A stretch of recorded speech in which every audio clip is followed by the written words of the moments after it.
I like to tell everyone how we came about our speakers, and I think it's important for everybody to understand the process. And Elliot Kay, everyone remember Elliot Kay from earlier on in the year?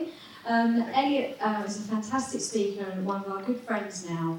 And Elliot introduced me to our speaker this evening because he thought it would be a perfect fit for the business, and I think it's a really good time for this talk. So Jason has had his own business for the last 15 years and specialising in this. Comes from a technology background and specialises in innovation of offline and online, and has some really fantastic expertise in how to design the perfect business for 2020. And he's on a mission to revolutionise humanity, which I love. So please, everyone, please put your hands together and welcome to the stage Jason Grant. Thank you.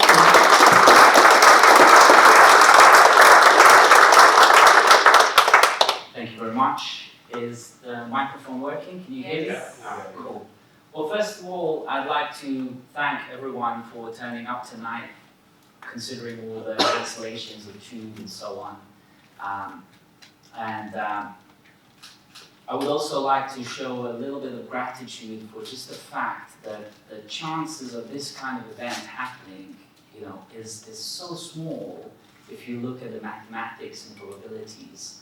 So every time I get a chance to speak to people, especially smart people who are looking to really advance their lives, I'm really, really grateful and thankful. And also, every time I speak, I don't like to repeat the same things because I get bored of talking myself about the same thing, as well as I like to cater things to what you really need, because I'm looking to serve you as much as possible, because ultimately on a spiritual level, we're all one, and your success is my success, okay?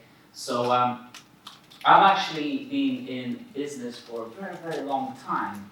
And just a little bit of background. I came to UK as a refugee from Bosnia, believe it or not.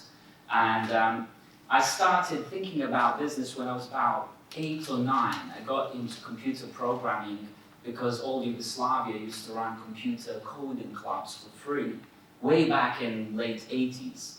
And I got into computer programming, and that got me thinking about business and sort of technology, and realizing that things that we were seeing on movie screens weren't so far away from reality.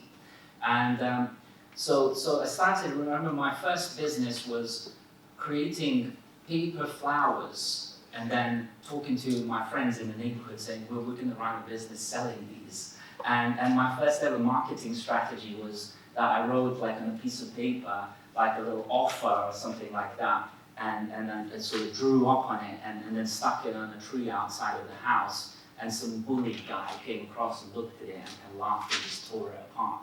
And that was the end of that business.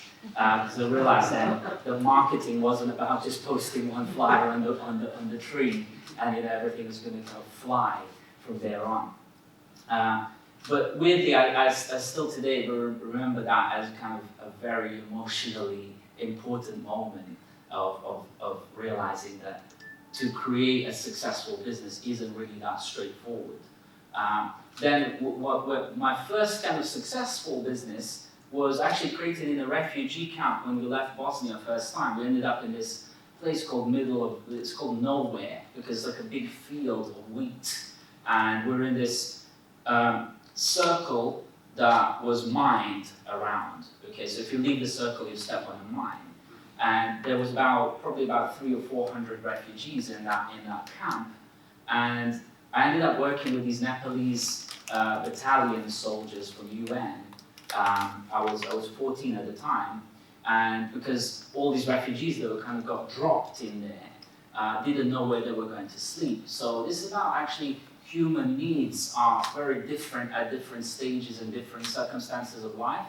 So then I worked with these Nepalese battalion guys to rearrange some of these containers that builders sleep in.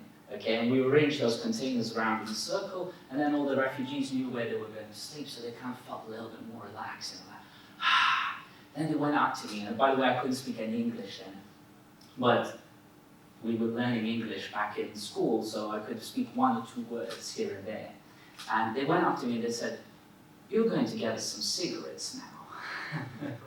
And I realized that people, when they're in those kind of like shocking circumstances, they're looking for anything to kind of soothe them, okay? And so I thought, where are you going to get cigarettes in the middle of nowhere? We're literally in the middle of nowhere. There are no shops, there's nobody. And they said, "You speak English, we know you will find out." And I went, okay. So I went up to one of the Nepalese battalion guys, and they're like about this tall. So, you know, I was kind of looking down on this guy. And I said, like, cigarette, you know, smoke. And the guy was looking at me. By the way, the refugees gave me some money. They said, "Here's Deutschmarks." At the time, we were like actually using German currency to pay with, because the Yugoslavian dinar had collapsed. There was like 1,000% inflation per day, and that's also an interesting thing to experience, where you get your salary in the morning and it's worth like a loaf of bread and a carton of milk, and by the time you get to the shop, it's not even worth that. That's why the kind of rise of cryptocurrencies and blockchain nowadays is happening, because a lot of other governments and countries around the world are going through that. And so they gave me money, these Deutschmarks, which I didn't know how much they were worth. And they said, "Here's the money, get some cigarettes." I went to this Nepalese battalion soldier and said, "Smoke." And he looked at me, and I gave him this money, and then it went off. And I thought, wow, I got robbed now, you know, facing the refugees again. And he came back with this kind of like armload of cigarettes, and then gave me some dollars, because I think he understood me wanting to change the money and give him some cigarettes. So he gave me a wad of dollars and all this armload of cigarettes, and I went back to our little, our little container which we were sleeping in, and I sort of divvied up these cigarettes and started giving the refugees 1 packet at a time, and they were smoking this like hard pack Marlboro for the first time. And they were like, "Oh my God, this is like the most incredible thing I've ever experienced." And I had this money and loads of cigarettes, and I gave it to the refugees, and they were super happy, and suddenly I became this kind of most popular kid in the whole refugee camp, and I had tons of supply in the background. So I sometimes joke I became like a cigarette or drug dealer at the age of 14, inadvertently. But really all that kept me thinking, like, how is this possible to make a successful business in the middle of literally nowhere? And that kept me going, really.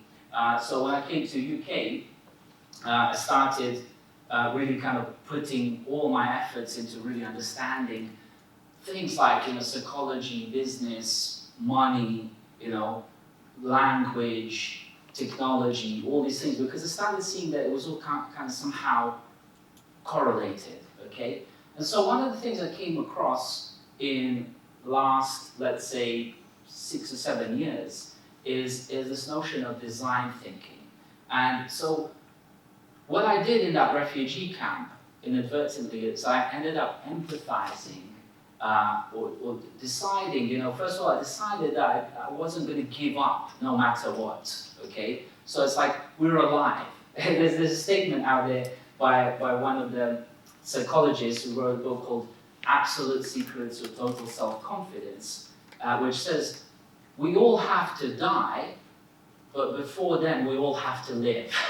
Okay, so right now we're living, so let's live at the best possible quality we can. That's what I say.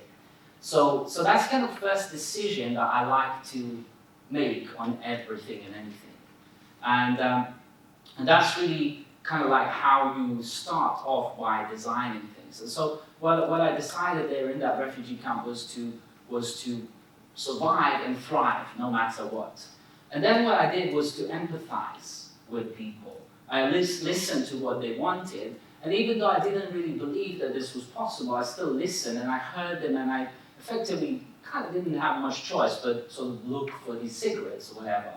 But, I still cared enough to know what these people really wanted. It would have never crossed my mind in a million years that after shelter, the first thing the refugees would want is cigarettes. But that's people. okay? And this is actually the really somewhat insane situation that we live in, that people are predictably irrational. A book has been written about this, predictably irrational, that you might think you know what the other person wants, but unless you empathize with them and really listen in, you won't know. I found this, I've been married now for 15 years to my wife, and you know, I've suffered this lack of empathy with her quite a number of times, and when I sat down and really empathized, I'm like, oh my God, she really doesn't care about this, and this that I'm putting all my efforts into, and meanwhile she cares about this, and this, and it's really simple to do, and if I do that, she'll be super happy with me and everything else. Meanwhile, I was like, really like wasting my time here doing all these complicated and advanced things. And so this kind of lack of empathy can happen to us at all times, but more we empathize with other people, more we're actually going to get into the real needs of humans. And that's really what business is built on. And so based on that empathy, what we go into is defining what is it that's really needed here. And that could be, the problem is usually not what it seems to be. It's usually something either beyond that, or something simpler, or something that it doesn't really kind of immediately strike you as obvious. Because a lot of these things are very psychological, okay? Sometimes I say it's all psychological, okay? There's the word psycho in there. But you know, psychology is what drives us. You know, psychology is what drove you to get here. Psychology is what drove me to come here and speak to you, and so on. So after you empathize, you define, and then after that, after you really define what the problem is, you start going into ideation. So for me, in that kind of refugee camp example, I just didn't know who else to go to other than to Nepalese battalion guys, because they were kind of somewhat, you know, people who were established there. So the refugee camp situation, an example, is beautiful because it's a sort of very isolated example. So there's not many parameters, okay, that play at this. So for me, it was like at the age of 14, it was like, well, who else? Who might have cigarettes in this refugee camp? Nepalese battalion guys. So I went there and I spoke to them. That was my idea. And lo and behold, it worked better than I could even imagine.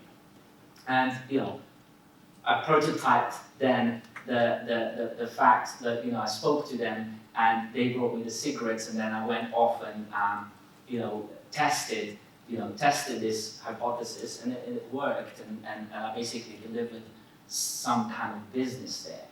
And so this particular, you know, design thinking methodology was actually devised by Stanford Management School. So it's something that we now, and my company now uses at companies like British Telecom to transform an entire corporation of people to actually bring themselves up to current day expectations and empathize with, you know, the current day youth and people who want very different things from British Telecom today than they wanted 20 years ago.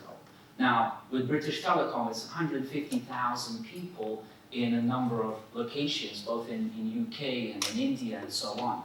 So to actually get these people to sort of change their ways of doing things, it's quite a big job. So nowadays what I end up doing is I end up coaching coaches inside British Telecom, for example, to understand and embrace this design thinking process and apply it to their everyday work, to better things, okay?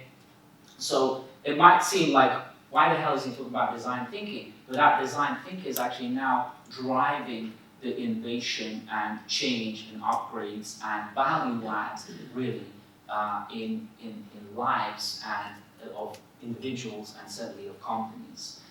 So the sooner you can start practicing this, kind of consciously as possible, the sooner you'll start actually seeing what's really going on and what's really needed. So I studied also here computer science and business management, and weirdly enough, I'm still in touch with my my lecturers from Royal Holloway who taught me back in early 2000s, and we meet up and we still sort of clash on some of the thinking, which is cool, because that creative disagreement is very highly recommended. You know, we shouldn't disagree on personal side of things, but you know, creative disagreement is very, very highly recommended. So ever since studying business management at Royal Holloway, I've been thinking about business so much, to the point where, you know, probably, you know, there isn't a single day, and again, my wife will pick up on me and say, like, you're so often like in your own world, you're in your own thoughts. And it's like, what am I thinking about? I'm thinking about business, I'm thinking about how to make things better at all times. And so this notion of a designed company or a mission-driven company is something that I've distilled from ever since really studying business management, which, you know, I jokingly say I started doing management when I stopped reading management books, okay? Because management books are very, very complicated, and it's like all this kind of convoluted theory. But actually, it's like, what is the essence of best practice business management that we can apply to whatever you're doing? So I understand that here, some of you are maybe still working, but might be considering doing a business. Some of you might have already ventured into setting something up. Some of you might be already established business owners, and always looking to improve. So I sometimes say there's only really three types of businesses. One that is either non-existent or is going down, in which case it's looking to correct that. One that's kind of flatlining, as in it's not going anywhere, so it's looking to go up. And the one that's going up and is looking to kind of explore and discover their next breakthrough success. Examples being right now that Apple are sitting on whatever, it's like 15 billion or whatever. I can't remember this, like the numbers go up so fast. But they're sitting on billions and billions of cash that they don't know what to deploy into. And that's a big problem with having too much money and not knowing what to do with it. And those kind of clients are interesting to have, because they know, right? They know what works, right? They know what works, but it's like, what will work next? What will work next? And that's really hard to actually break them out of what is effectively a successful thinking framework, okay? So who am I to tell you that your success right now is actually failure going forward? Why should it be when you haven't experienced that? One of the stupidest things that humans do is they learn based on their mistakes. And the best time to transform is when you're actually doing really well. You've got to be disrupting yourself at all the times, because the things will change. Change is always happening. It's not even, they say change is the only constant. I say change is the ultimate variable, because everything changes all the time. And so the things that I knew a year ago, I can't assume that are anymore relevant. Perhaps it's all irrelevant anymore. And so in a mission-driven company, what I did, and design company, and writing a book around this, is you really have to put the mission or the purpose at the core. And this applies for you. Even if you never run a business, you yourself is business. Sometimes I say business as a word, because I've had to learn English from the ground up, so I spent a lot of time with the dictionary, and I wonder how are words constructed. So business to me is like busyness, okay? Whatever you're busy with, that's your business. And you're ultimately busy with your life. You have to live life before you die, remember that? So that's your business. Your life is your business. And then if you're building a business that includes other people, which is the meaning of the word company, good company. And company is also a word that means a unit in an army. Okay, so 6 people in a company looking to assassinate or carry out a mission. Okay, that's also a meaning of the word company.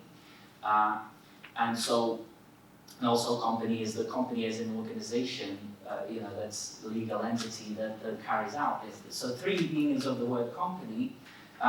And that's why I call it design company, because really all those 3 meanings are relevant to business. You have to be, in a sense, an assassin, you have to keep good company, and you have to be incorporated in a way that makes sense. And that incorporation might mean different things if you're incorporated UK, post-Brexit UK, Germany, refugee camp in the middle of nowhere, or in US or in Malta or wherever, right? And so again, that's a big issue for example, blockchain businesses that are looking to run a bunch of currencies and so on. But your mission or purpose is very, very important, and it took me a long time to get down to redesigning humanity as a thing. And that's, sounds maybe, obnoxious or too big or whatever, but actually makes sense because really everything that we're doing is we're redesigning humanity because each one of us has got that potential to make a massive impact going forward. And if we consistently put that effort in, that really multiplies exponentially. And it's really hard to predict, just like the yellow car example, really hard to predict because we tend to underestimate or overestimate ourselves. And we seem to tend to underestimate our individual selves, but overestimate other people. And that expectation gap seems to create a lot of very bad situations. So I was expecting you to send that email by now, but you haven't. It's like, where did I build that expectation from? Yet I'm not expecting myself to send an email by that time or whatever, right? So there's this whole branch of management called expectation management in that sense. So this is a distillation, and I want to really make this as practical as possible from now because I'm already getting bored of listening to myself talk. So your mission is your mission or purpose. One statement, preferably 2-3 words. Unachievable to some extent, okay? Then it builds to people. And this is the order is very, very important here.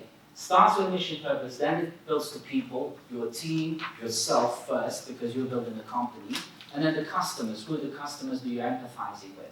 Then it builds into systems, because even if you're just, your business is to shift this thing from here to here, that's a system and a process of you having to do that. And how are you going to shift, let's say, 10,000 items per day from here to here is actually not a straightforward thing whatsoever, okay? And you'll get paid a lot of money to streamline processes like that in big corporations such as Amazon. They'll hold you like a piece of gold on the palm of their hands if you can do that. So then it builds into innovation. How are we doing something different and why? And really, what is the differentiating factor?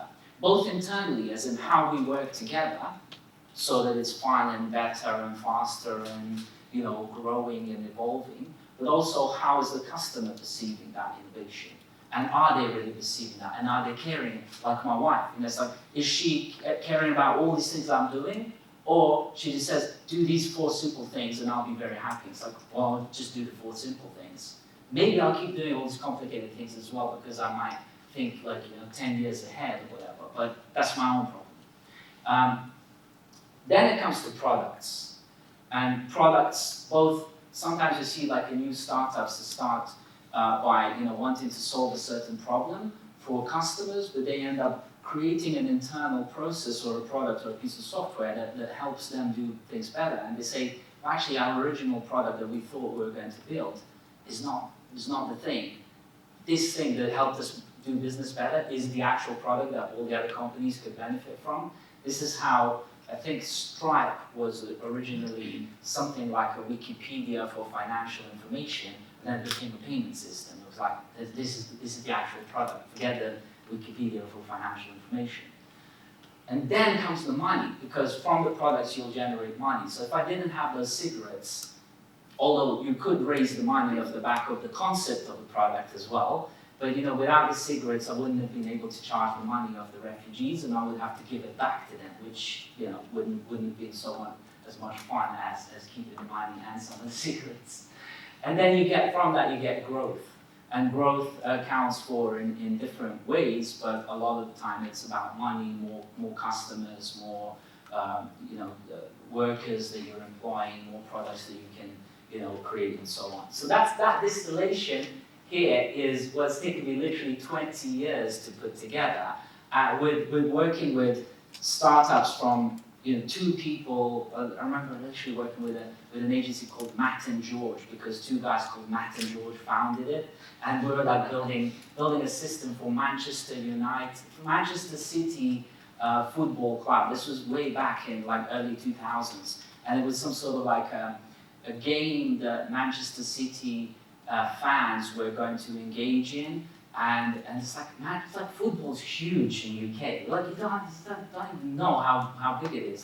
And as soon as we built this thing, and then as soon as it went live, it like crushed every single system because there's so many like of these Manchester City football fans wanted to play this stupid little thing that we built.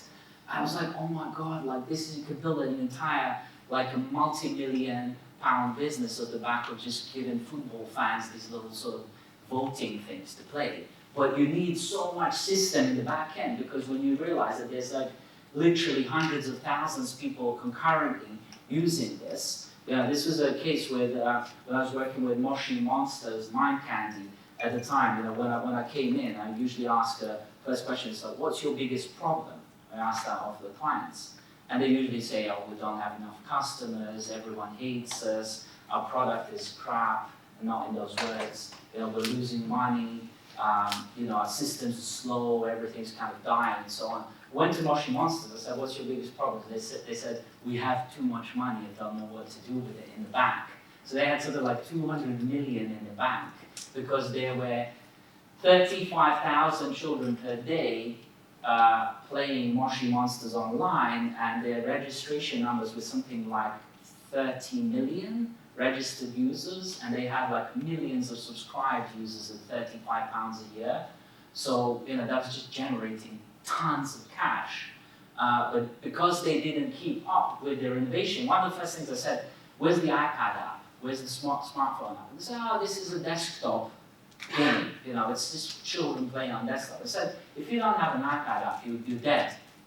And they said, we're doing well, we've got money, we did Moshi Music CD, and it pre-sold more than Madonna album pre-sold, on iTunes. We're good. 4 or 5 years later, Mind Candy had to raise £1 million from the bank to keep afloat, because everyone moved to iPad and smartphones. So that's the price you pay for not innovating and not disrupting yourself at the core time. And that's just one of the many, many examples. So what you then see with this is that your strength badge, as I call it, both as a person yourself as well as the company, might be that you're very strong with your mission or purpose. You're strong with people and systems, but other things are not so good. So I look to assess this straight away. So, enough talking, let's go. And this is, by the way, KPIs for my company, where it really starts with happiness. Then how many heartbeats does it take? This is, by the way, in user experience design, we measure things like how many heartbeats does it take for you to do a task, okay? Because your heartbeats you'll never get back. Then innovation is about progress. Products are about value add, money is about profit, because you can make revenues 20 million and still lose money. And growth is about loyalty. So those are the kind of core performance indicators there. And they're quite compound measures as well, because you don't get happiness just by smiling.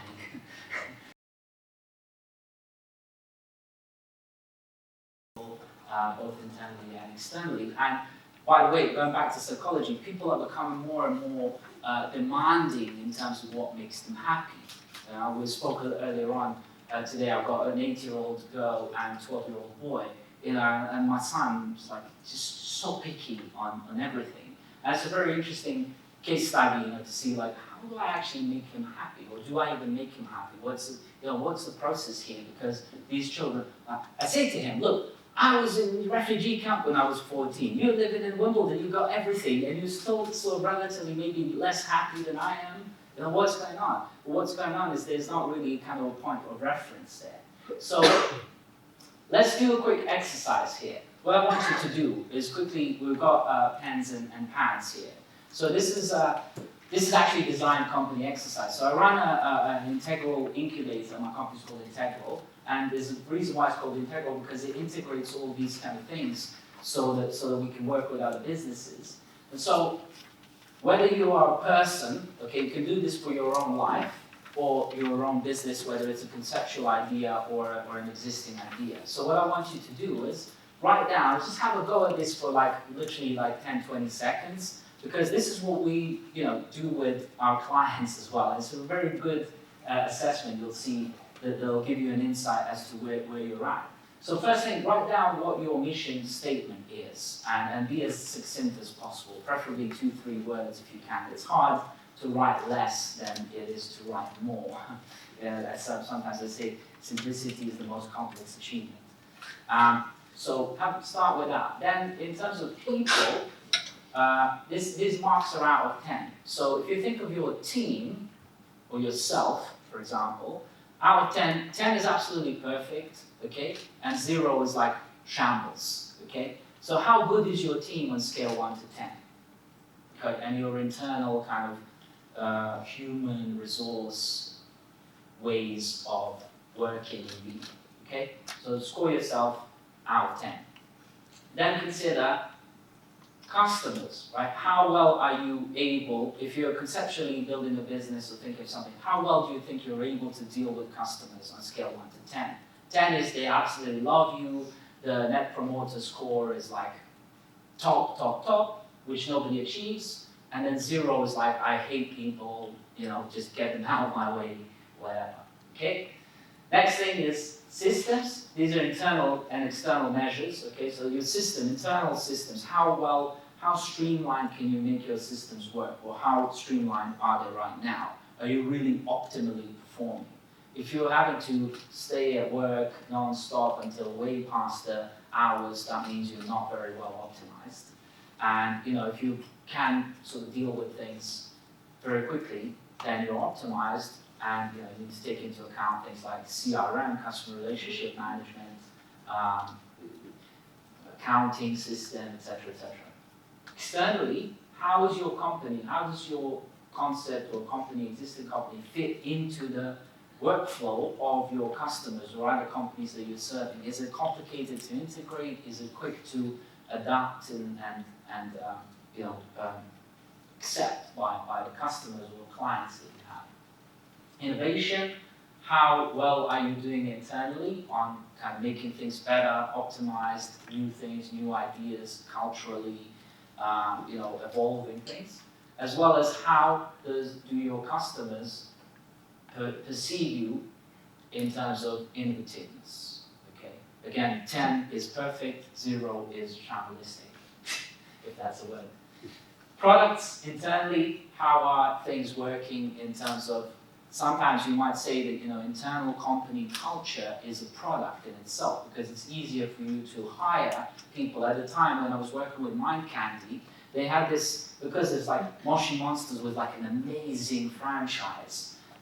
So they had people who wanted to work there, they were literally killed to work there. So Mind Candy said, to even be considered for a graphics design role at Mind Candy, you're going to have to apply in some sort of really extraordinary way. And so they would post every week what the applications would come in as. And some girl had applied in a big envelope. What she did was she hand sewing. She did her entire CV as a hand sewing kind of thing. So you open this envelope and there was her CV as a cross stitch. And I was like, wow, this has taken hours, maybe weeks to do. And she did that, and it was like, whoever put this amount of effort into applying for a job at Mind Candy must really love the company. So that kind of internal culture can be the absolute product of your company. Sometimes you hear about like Innocent, the smoothies company, they say you can come and work in pajamas if you want to, And people are like, oh, great, So the CEO is like in his robes, from bedroom, and he's just sitting there, and it's great. And at Moshi Monsters, it was like the entire office internally was like a theme park. So you walk in there, and it's like complete, fantasy, and it was a really different place to work at compared to, places that are very much more, like nowadays I go to one of these like bank, sites in Canary Wharf, and it's just like glass, white, concrete, glass. It's like, okay. Products, how are your customers loving your products? If they're 10, that's perfect. If it's 0, that's shambles. Money, how's your internal money operations and cash flow working? 10 is like you're rinsing every pound for what it's worth, and 0 is there's lots of waste. And then externally, how are you in terms of profits and margins and things like that? How well are you doing or able to do on that front?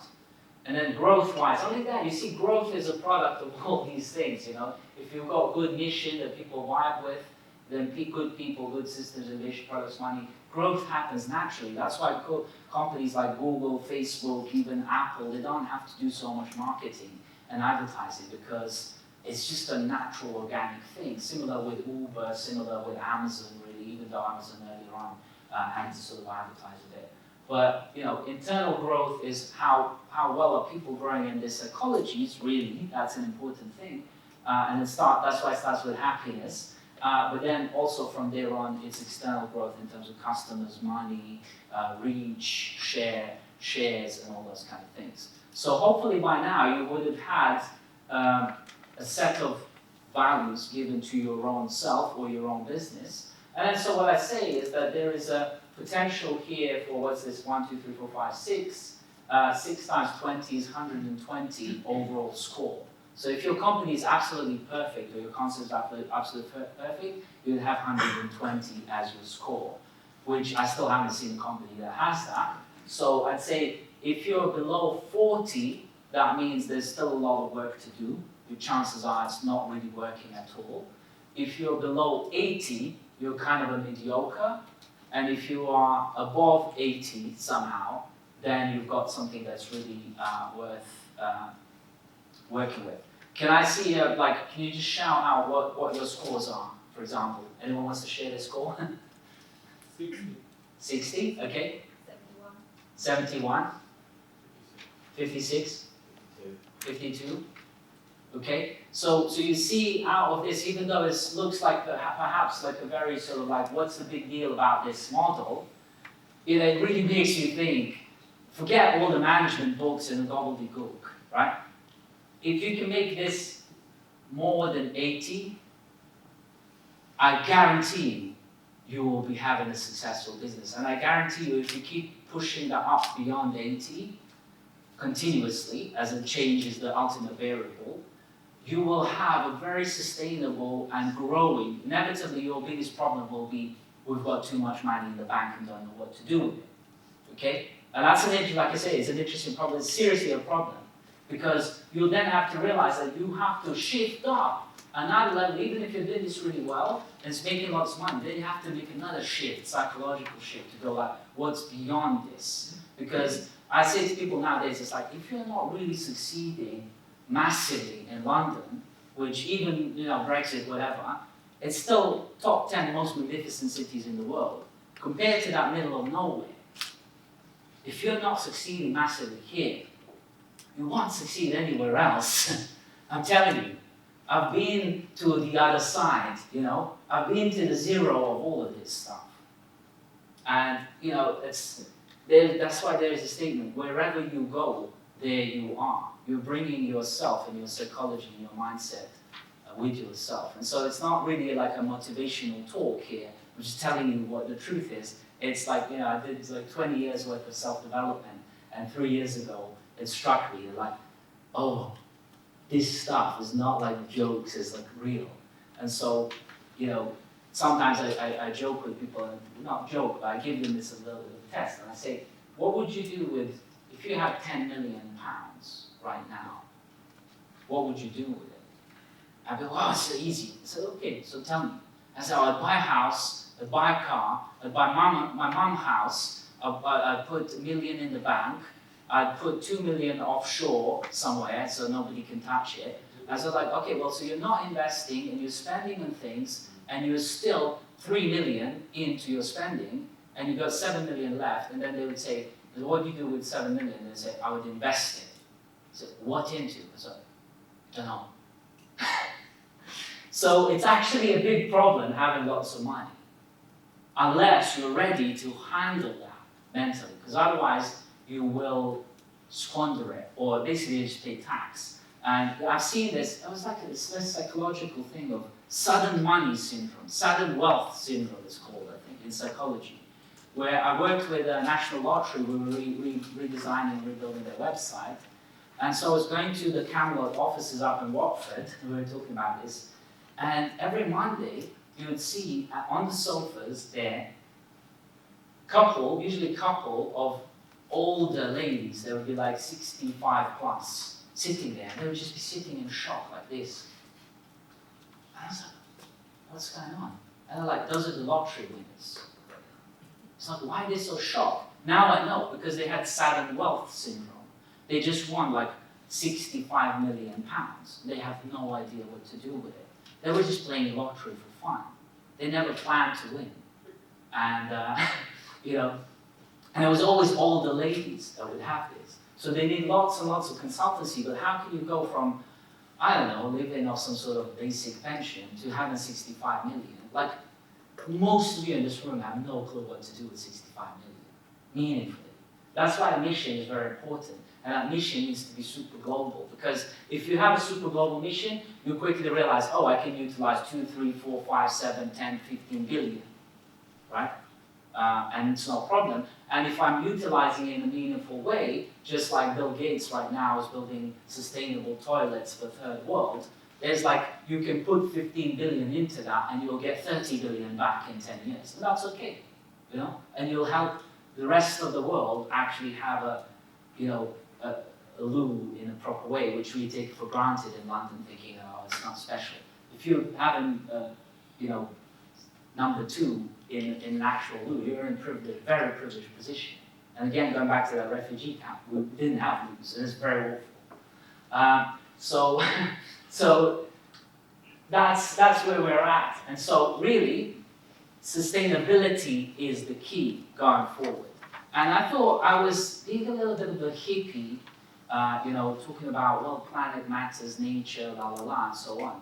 But recently I went to Swiss embassy, and I was listening to Vice Chairman of BlackRock talk about investments. And BlackRock is the biggest asset management firm in the world, manages of like $5 trillion worth of assets. And he said, if we are not investing in sustainable businesses, we are effed. Okay?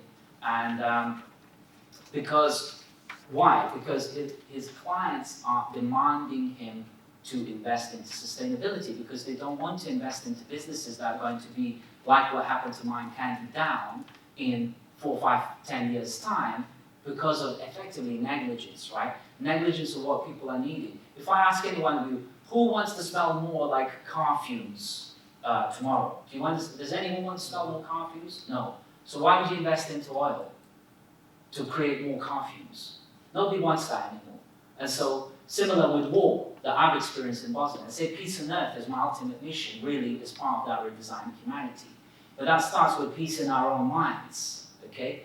And so, planet is first, then purpose. If you want to say, like, you know, management consultancies love this kind of 4 Ps, 3 Cs of marketing, blah, blah, blah. So I created my own 5 Ps, okay? Planet, in this order: planet, purpose, mission, people, products, and profits. Most of the time, businesses nowadays are about profit first, then what the product is going to make most profit, then who do I need to hire to make me those products, whatever.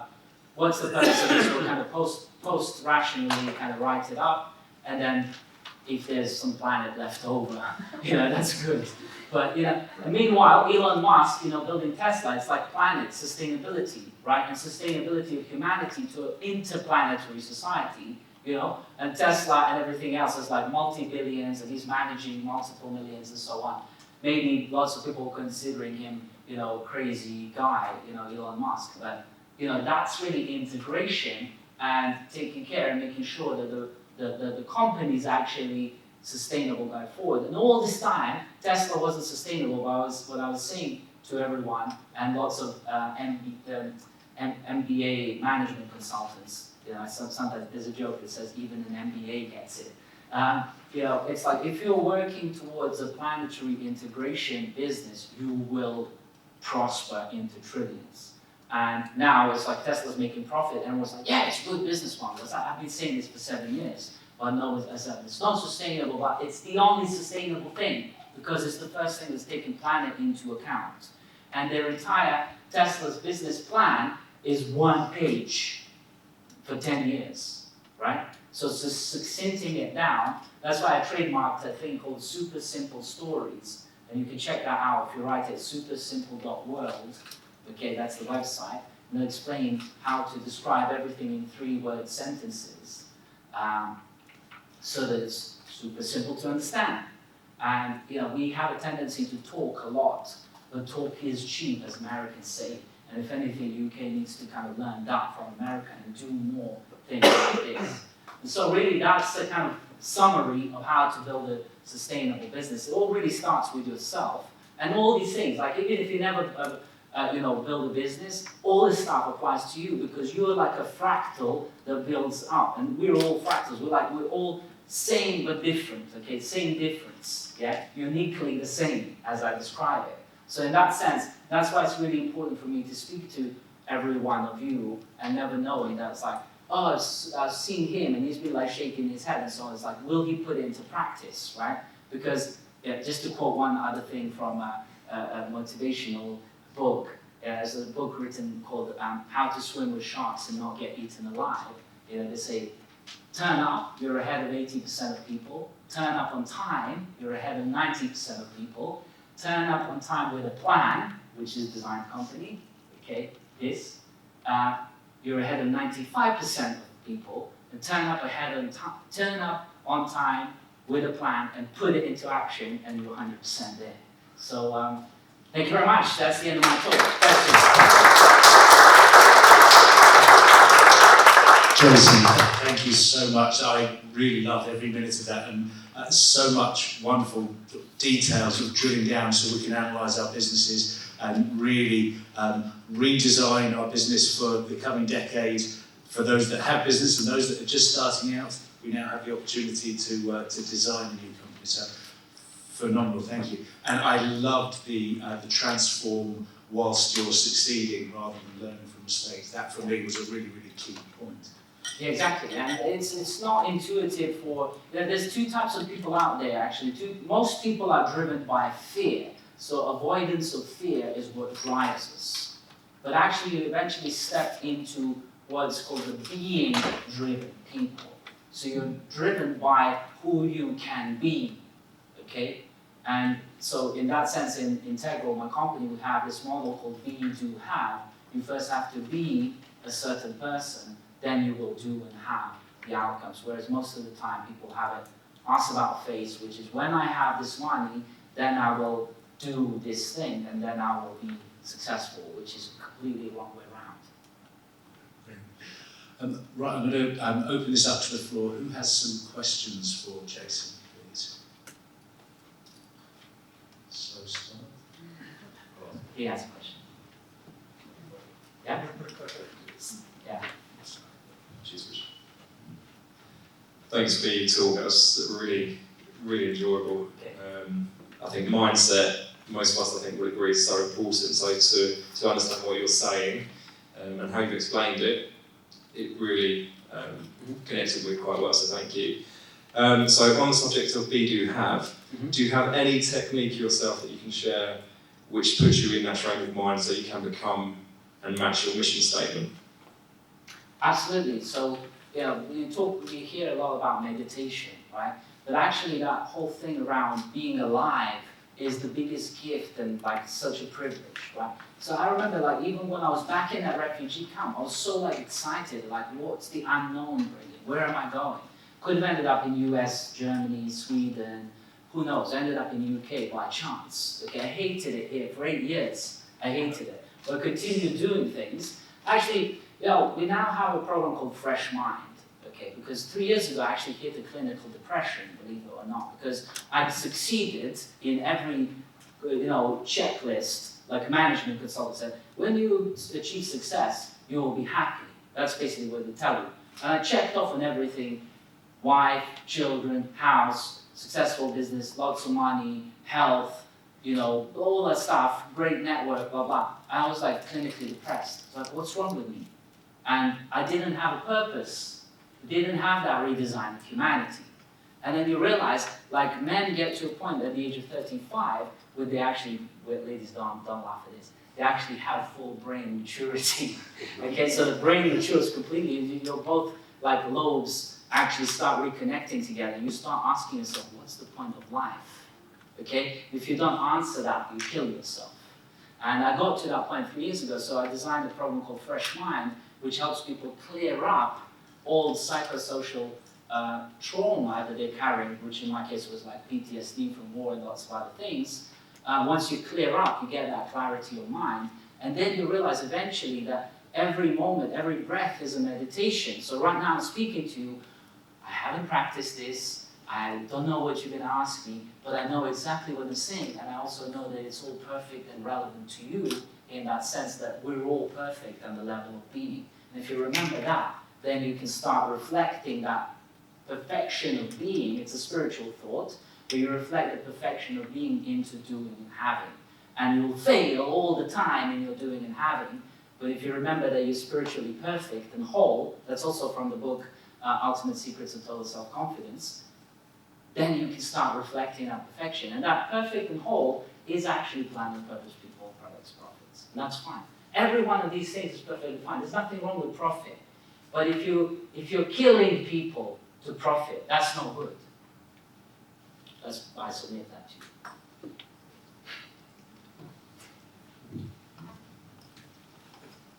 Nina's coming. Hi, the concept of design thinking, how did you find that introducing to the corporate? Was it easy to introduce it to them, or was it okay? Yeah, nothing's easy to introduce to corporates because you find, and this is actually what we found with the Fresh Mind program, that we're now coaching people through. It's that you see like a lot of people are actually enjoying their suffering because they're familiar with it, and that happens in the corporation at the 100,000 times people. So I walk in British Telecom, for example, and I say to them, what does be there mean to you? And they look at me, and it's like, I've never heard of be there. And it's actually in the corporate office, like the massivest panel, right, board that says BT, hashtag be there. It's their marketing slogan. Nobody ever read it in BT. It's just completely disconnected from reality there. And so you find that it's very hard to actually change people. The only person that can change people is themselves, but you can sort of guide them to the water, somewhat. And all these slides, like I literally spent hours making these slides to make it as digestible as possible, because otherwise, people are just like, can you make it simpler? It's like, ultimately, there's nothing left, If I remove even these words out, then there's like nothing to latch onto, So it's very hard to bring it in, but what we're finding is that, so when I first started, designing websites and things like that and so on, and, putting the information systems into place, it was like, as long as you're online, you're way ahead. Now everyone's online, so it's like, how can you be ahead? You realize that experience is the product. People care about the emotions, hence why empathize is the first thing. How does this make you feel? And this is actually a question I ask a lot of people. It's like, how does this presentation make you feel? It's a question. And I actually get them to start thinking about how they're feeling. Because feeling is actually above thinking. It's a post-rational thing. The way people buy things is they feel like, it's like, oh, I like this laptop. I like it, I'm loving it. There's some sort of emotional attachment there. And then I post-rationalize as to why I need this thing. Okay? You don't actually rationalize. That's why the book's called Predictably Rational. It's like how people get manipulated. So you end up buying loads of shit, basically, that you don't need because it made you feel a certain way. Very often the time, it's going to made you reconnect with your youth, right? It's like, I never could have this as a child. Now I can have 7 of those as I get them. And it's like a friend of mine from actually Royal Holloway who went to his new house. I went in there's like Snow White and 7 dwarfs. So why'd you get 7 dwarfs? And he goes, oh, it's because it was on a car boot sale, and I just wanted one of them, but it came as a package, so we got all 7. And it's like, it's just wasting room in the house, but you know, it's a classic example of someone buying something on a whim because it felt like it, you know, it's a completely pointless, useless thing. But that's how people are. Yes? Yeah, thank you very much. I'm quite impressed with the way that you normalize, you disrupt normalized dysfunction and push for ecology and spirituality. So thank you very much. So that's actually a big thing, and this is a very disruptive thing. That we've kind of gone through an age in which religion has become a completely obsolete thing. So whereas all of you potentially here might have been raised as Christians or whatever, you haven't been to church for more than a decade. You know, and it's like UK, Britain, the only nation in the world called great, is still described as a Christian country, but nobody's really Christian anymore. So you're kind of being decoupled from your being, from your spirit, and then you're being told, do this, and you're like, why? I don't feel like doing that. Actually, that empathy, you've been like de-empathized with. And so you don't no longer really care to serve the corporate machine that has no soul in it. In fact, I said to the BT, I said, this company has had its soul removed from it about 20 years ago. And what we're doing is we're bringing the soul back in. Actually, a friend of mine wrote a book called Customer Experiences with Soul. And the people, designers are daring to talk about that. And so the purpose is really the soul, mission and purpose. Because Jesus Christ was on a mission, right? And so on, right? And if you're ever struggling in life, try going on a mission. I did twice the Paris to London cycle for charity, and it's like when your bum is really, really sore after 350 kilometers, you really start appreciating being able to sit down on a piece of chair like this, but like this for a ride, So, yeah. Yeah, I do have a question. What is your view about moving from a mostly time for money business to an online automated business? What's your view? Very good question. This is why the system's up here. Because once you systematize something, one of the things we're doing, for example, is we're building an online education platform. And so a big aspect of that is to create online education products, right, to do with design and all this kind of stuff around design thinking, design company, all that stuff is going on there.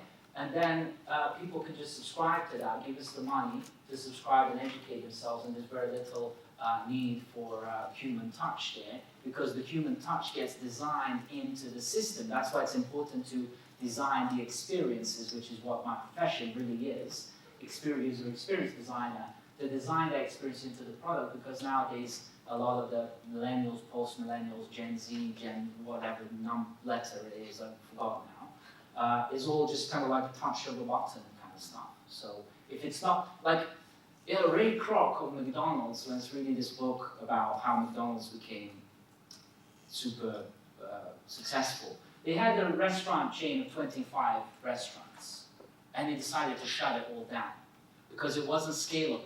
It wasn't as optimized. So they ended up redesigning every single thing, and they created that. If you go to McDonald's, there's that milkshake vending machine, which has got just like a one button on it. You just put the cup under, and so anyone can get trained to use that because you press a button, which is like what Uber is, where you press a button and there's your car comes.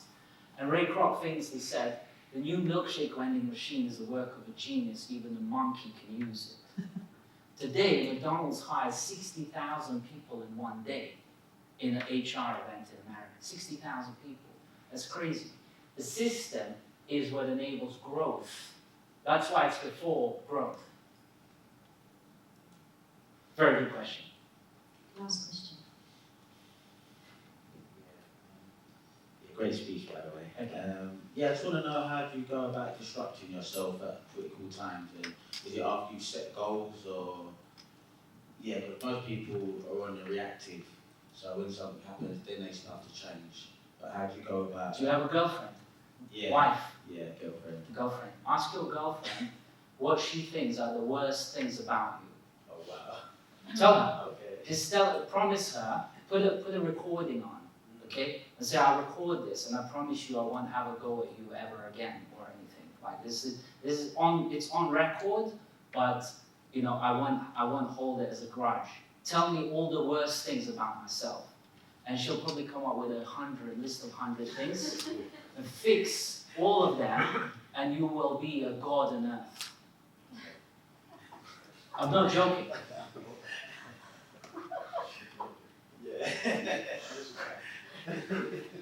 I'm not joking. I say this to my wife now. I clocked onto this. I say to her, like, I want to be a perfect husband. And you know me the best, because she spends most of the time with me. So like, I take your feedback and I empathize with you very, very carefully here, because it actually also helps my life better. So she says, oh, those socks are in the way, and I hate it. And it takes me like a millisecond to fix that, and she feels better. My life feels better, children's lives feels better. So suddenly I feel like more making money. Suddenly everything's like it's a sunny day, even when it's raining. It's amazing. Get your girlfriend, and if you break up with her or whatever, get the next girlfriend. We constantly have stuff to do. Trust me. Call your ex-girlfriend. Actually, don't tell your girlfriend. Call your ex-girlfriends and ask them what they hated about you. Trust me. Yes, yes. But that's where your disruption opportunities are, because that's what Fresh Mind program is about. You know, I thought originally the cause of my clinical depression was like 5 or 6 things. So I was like hung up on 5 or 6 things. Ended up being 15 pages of A4 in small letters. Yeah, from tiny little things to humongous like PTSD things. But once I had them on paper, it was like, now I've got the management consulting checklist thing. Cancel, cancel, cancel, let go, let go, let go, let go. I'm just like, that's the process of enlightenment. When you drop the weight, you become lighter and you become enlightened. That's again words in English. English is a rich language. Every word has got double meaning. So light is light, but it's also light as in less weight. You've got to enlighten yourself. You've got to drop all the psychosocial baggage.